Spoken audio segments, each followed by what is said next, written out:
Hey there, it's Sarah, author, speaker, and advocate. And this week I want to talk specifically to those of you who suffer from post-traumatic stress disorder as a result of abuse. So this can be physical, mental, emotional, or financial. It comes in many different forms. And oftentimes, after we've escaped our abuse, we suffer from these symptoms for a prolonged period of time. So there are certain tools that are necessary for growth in this new healing journey that we embark upon in the post-traumatic state. These are essential tools to be able to heal fully and move forward effectively. The first is to disengage entirely from your abuser.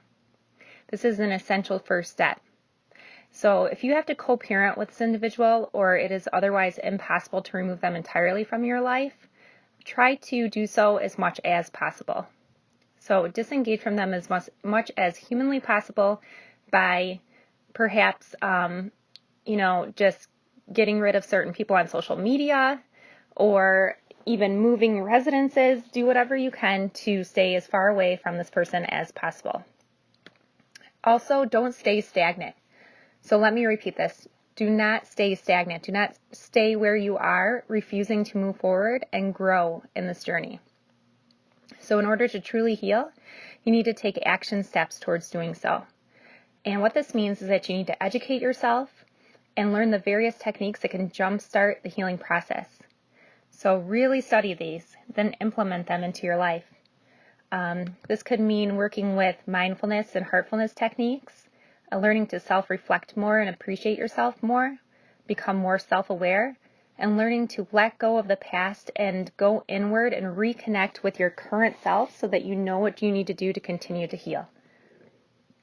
And when you do this, try to understand why you're so empathetic. So abusers tend to target empaths or those who genuinely care for others. They often put the needs of others above their own needs. Sometimes they're also called codependents.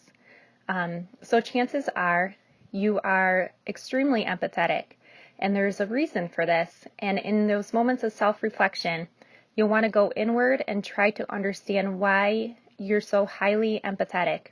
This is a strong character trait, and it is significant to those who are highly sensitive. So it's important to understand why it exists. And in doing so, and understanding why we're so empathetic and so caring towards others, whether it be, something in our upbringing, some significant life circumstances that made us this way, or it's just ingrained in us, it's inherent in us.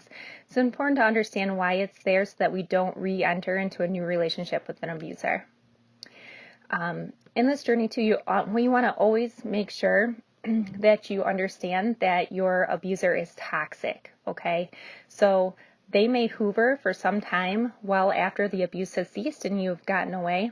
And it's important to remember who this person really is and not the person that they try to portray themselves as to draw you back into this certain scenario or situation. Always remember what happened in your past, but don't hang on to it to the point where you feel resentment and remorse. Just make sure that it's evident in your mind so that you're not drawn back into a toxic relationship. And of course, always find moments of reflection alone.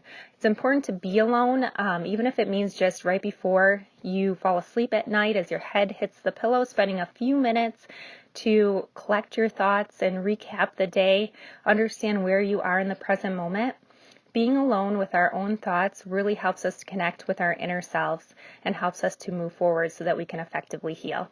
So I hope these tips are helpful and I hope you have a wonderful week. Thanks.